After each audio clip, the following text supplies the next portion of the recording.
دریلند تازه خبرونه. سلامونه لیدونکو، دا چې دا دریلند مهم خبرونه څه دي په دې ویډیو کې کولی شئ وګورئ. حمدالله محب د افغانستان د ملي امنیت سلاکار حمدالله محب په یوې مرکه کې ویلي چې له ډیورنډ کرښې هاخوا خاوره زموږ قوا ده او وي به. نوموړي په خپله دې مرکه کې څرګنده کړې چې د دې کرښې په اړه هیڅ دولت تصمیم نشي نیولی او دې برخه کې به یوازینۍ پریکړه په خپل وخت کې خلک کوي. هغه د دې مرکې په جریان کې ویلي چې طالبانو تاوتریخوالي ته دوام ورکړی دی او د سولې د هوکړې خلاف روان دی. د حمدالله محب په خبره له جمهوریت به دفاع کوي او دوی هیڅکله د قدرت لپاره د ملي پروسو مخه نه ده نیولې.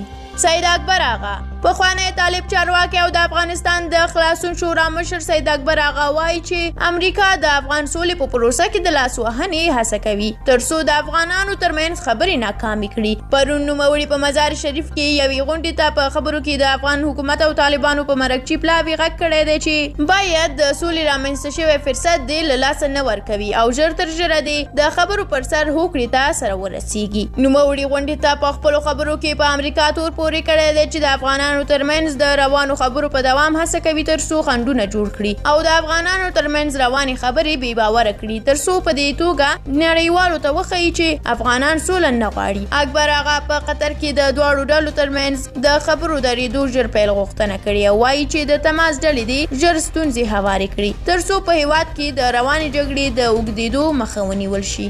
زلمی خلیلزاد په قطر کې د افغان سولې خبرو د مرکچي ډلو ترمنځ د خبرو له ځنډ وروسته زلمی خلیلزاد دوحې ته سفر کړی دی. نوموړي له سفر وړاندې ویلي و چې یو ځل بیا د افغان سولې پرمختګ لپاره د قطر او سیمې هیوادونو ته سفر کوي.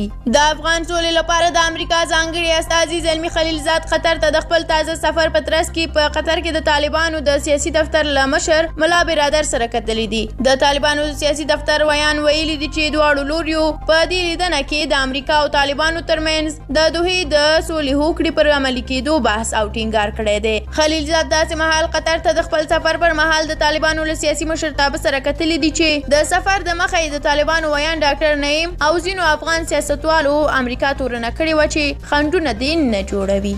له تاسو مننه چې ویډیو م تر اخره ولیدله. که د دې دریو خبرونو په اړه کوم نظر لرئ زموږ سره یې کومنټ کې شریک کړئ. تر بیا او بلې ویډیو الله مو مل شه.